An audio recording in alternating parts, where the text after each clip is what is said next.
G'day! Hey, how are you? Very good. Finally made it. Well, come on in. Awesome, thank you.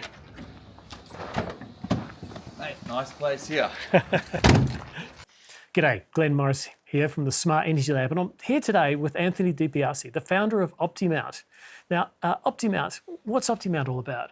OptiMount is a new type of cable tray. So I'm an installer myself from my own business, and we've been installing commercial solar for many years, and I found out that there's got to be a better way of installing cable tray. So developed the OptiMount cable tray. Right, so you've used a lot of brands of cable tray before, I guess? Yeah. And you came up with some frustrations? Yeah, very frustrated. So it felt like all they've done was you've got this old cable tray design that's been around for so many years for different industries. They've just put a stamp on the lid saying, warning, solar DC, and here, make it work. So when we've been installing it, a lot of hurdles, and so there's got to be a better way. So OptiMount actually is designed from an installer's perspective. Yep. That's you, Yep. right, for the solar industry. That's kind of very niche. Yeah. It's when I've been talking to other installers, you can see the frustration, or when they see the solutions, they can not understand why it's not on the market already. Yeah. I mean, talking about cable tray is a pretty small part of the solar industry, but why do you think it's so important? Well, it holds a lot of power, pardon the pun, but also it does consume a lot of time. So you can imagine you could be installing only 3 or 4 cable trays on one roof, but then you could be installing, 20 or 30, and little things add up in time. So the more you can eliminate it, the more streamlined you can make it, the better it is. Right. So you're trying to make your job easier.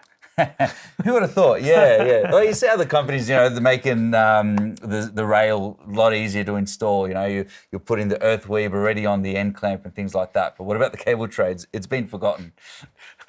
Look, just thinking about mounting, back in the day before there was mounting system, we used to go down to the hardware store and just get some box section aluminium and some tech screws. Yep. And boy, that was a lot of work. Yep. Yeah. Put your fabricator hat on and off you go. Yeah. I even started with steel, and then I had to paint the whole thing so it wouldn't rust. And what a lot of work that was, welding all these steel frames together.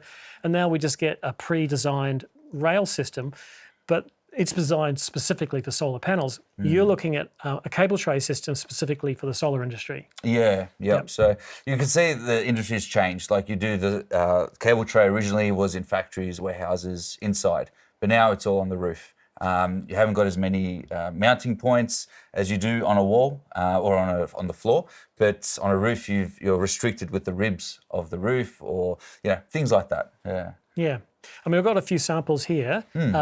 Tell me about the range of sizes. I mean, you've got your cute little 100 mil, Yep. 150. That's right. So we start at the 100 mil. So we've got the 150, go up to 300, 450, and 600 even. The whole range. Whole range. Right. Yep.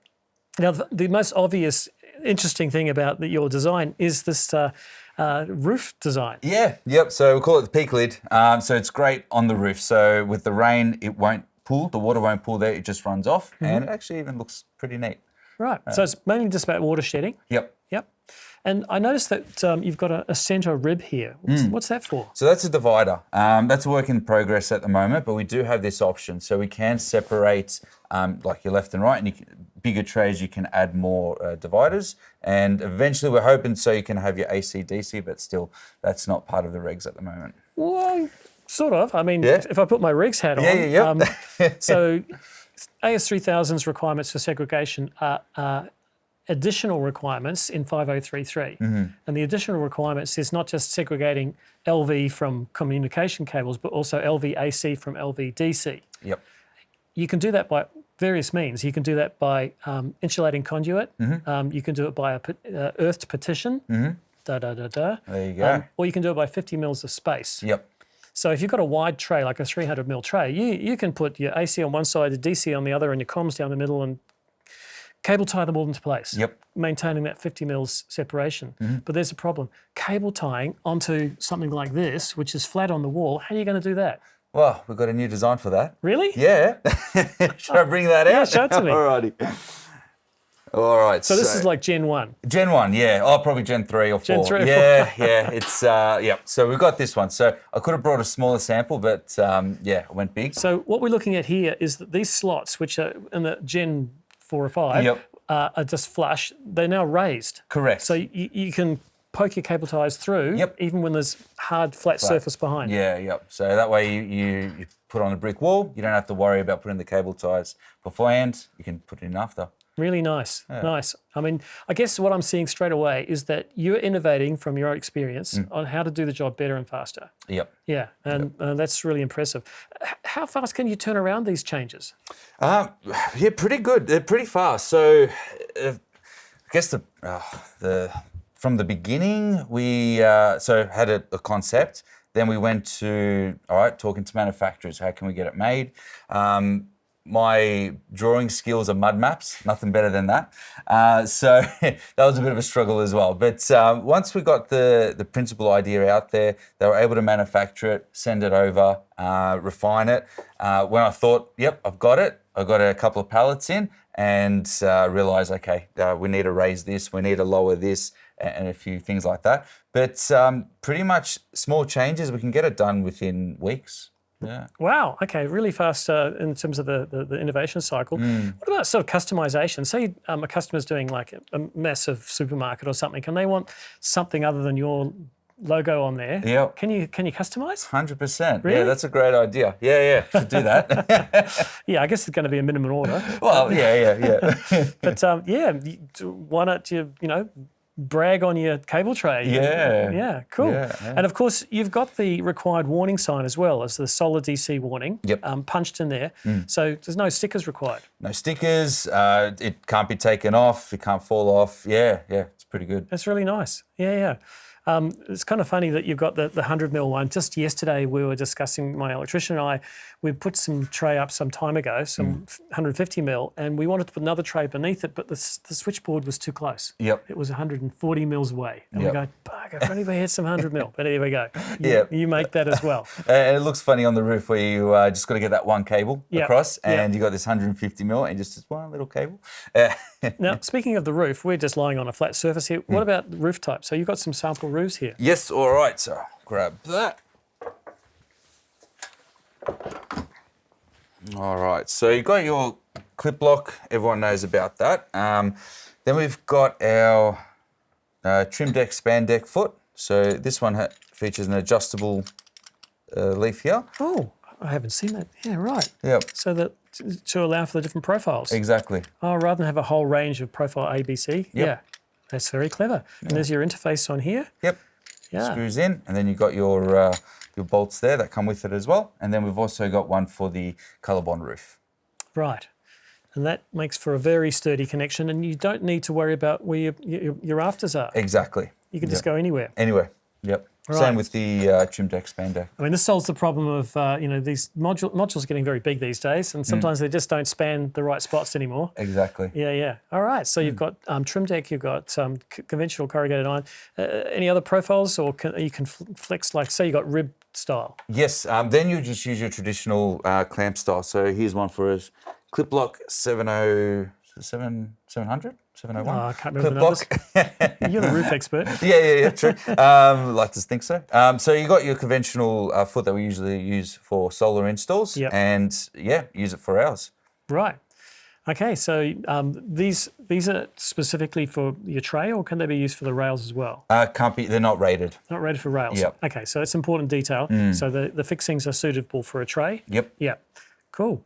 Now, when it comes to attaching the tray, do you have to drill holes in it, or? That is a good point. So that was one of the biggest frustrations. Yep. So we've got my guys installing cable tray. What's taking so long?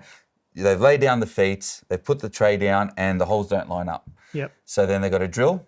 There's swarf. Thank you. Yes. Love that word. Yep. So, and that's easy to miss as well. Once you put the lid on, where did I drill all those holes and so on? So the simple feature, probably easiest for me to show on this, we've got overlapping slots.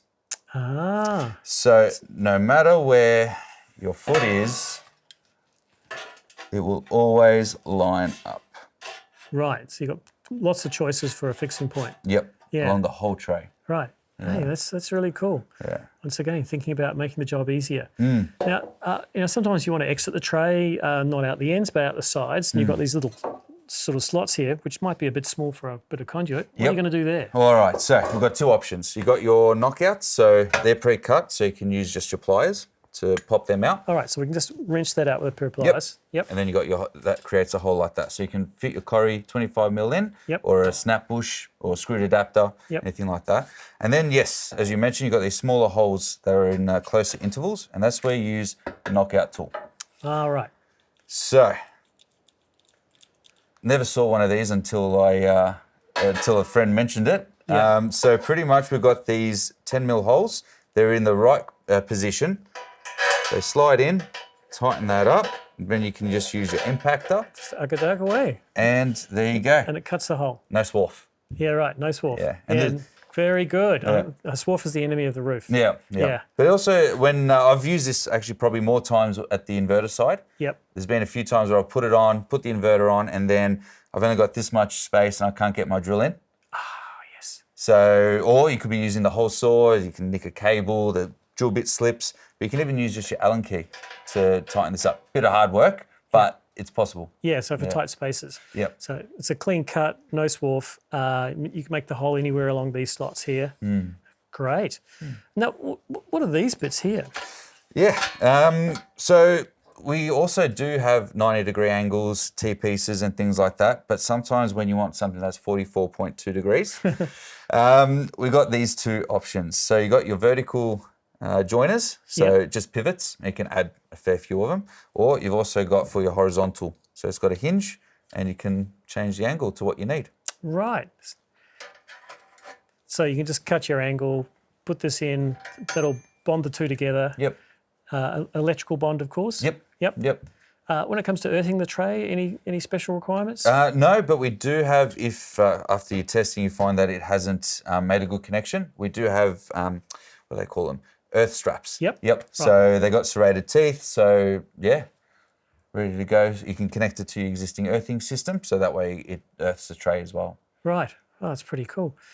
What else? What else have you come up with? What else? All right. The coating. So, So I asked you before we came on camera what the coating was. Yep. So ZAM, zinc, aluminium, magnesium. And why? Why? Okay. So brilliant things about it is if it scratches, if you cut it, you don't need to zinc it. It's got self-healing properties that will stop the rust from generating. Right. So no zinc spray. Yep. And same with scratches. If it's been sitting in the car, it's it's very resilient. Other features, overlapping slots. We've got our knockouts and also the accessories. So T-pieces, elbows, all pre-made. So you don't have to be fabricating up on the roof, cutting angles if you don't need to. You can use a 90-degree bend. So with this coating, is there any special interface required when you're going onto a ColourBond roof or a Zinc-Alume roof? With aluminium, no. It has a very low, I've got to look up that term, but the difference between the two metals. Noble. I can't remember what it is. Yeah. I don't feel so bad now. Yeah.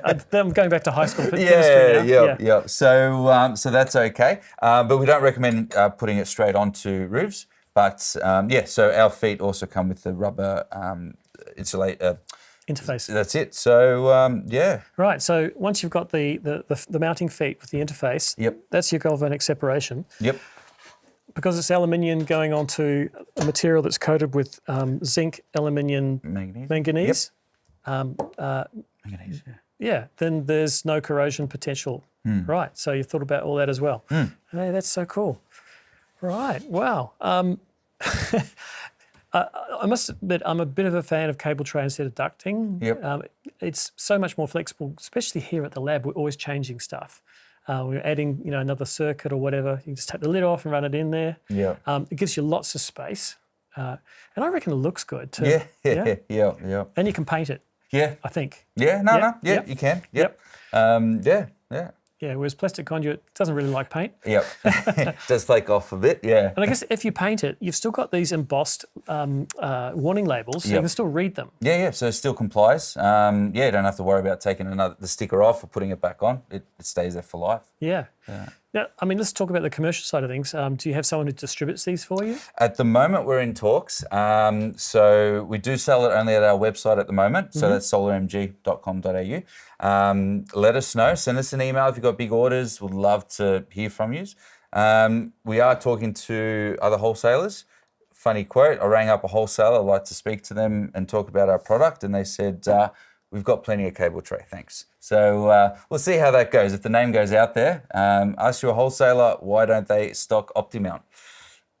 Yeah, I mean, it's not just about the price, it's about the cost of the job. Yeah. And if you can speed up the job with those little things like the raised cable tie mounting points, the pre-installed knockouts that you can use your pliers, everything just goes smooth and fast. Yep. And, I'm not sure, but even if it was a premium product, it's going to be a competitive product. Yeah, that's right. I like to look at it this way. So I'll give you an example of an install. So I've got the young fella, he's putting down the feet, either this or for the clip lock.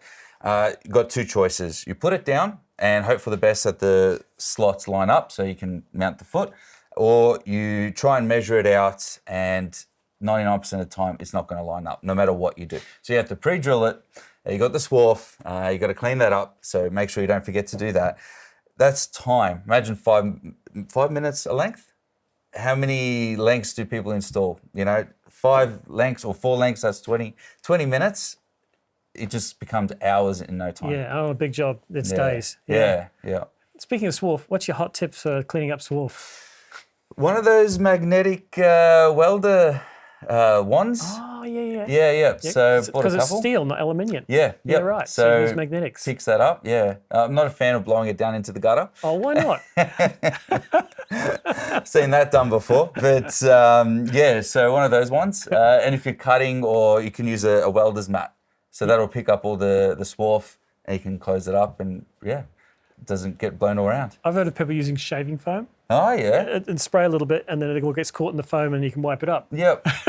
But this looks a bit weird, spraying shaving foam on your roof. Just another can to have in the van, eh? Yeah. So get rid of the whole swarf problem because there's no drilling. Yep. Everything's got flexibility in terms of mounting of holes. It's self-healing from a corrosion point of view. You've got mounting solutions for all the major roof types. Yep.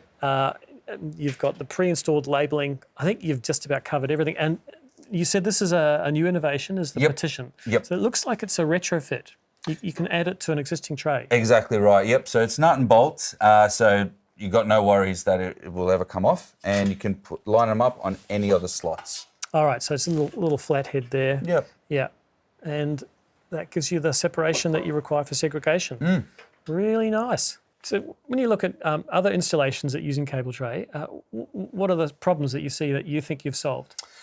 A very common one would be how the cheapest option will be the Galvabond, commonly known cable tray, where they've used already pre-galv sheets, they fold it, they stamp it. Many inspectors knock that back because the cut areas aren't protected. So then out in the weather, they can cause a bit of rust. With the ZAM coating, you don't have that issue, or you can use the hot dip cable tray. Also cutting it, not spraying the zinc with the Galvabond type of tray. The other thing will be earthing. A lot of issues would be where people don't earth their cable tray. That's very important because if you've got the DC cable in there without any protection, this can become live. You've always got sharp edges and you want to protect them and earth it always. You're right. Yeah. And you've got plenty of points in if you need to put out a strap, but you said these are designed to be electrical bonds as well. Yep. Do you have to use any special type of screw to get that bond? Yeah. The ones that we provide do have a serrated edge that do catch onto the steel. All right, so it cuts into fresh metal. Yeah. All right. That's so cool. Well, Anthony, I'm super impressed, and I love the look of your cable tray, especially with the, what do we call this type of peak lid? Peaked lid. Yep. I love this peaked lid. Yeah, it's really nice. I'll look forward to sticking some up at the lab. Done. Yeah. All right. Well, thanks very much. My pleasure. Cool. Beautiful. Take one. Take 137. Anthony, can't you get it right?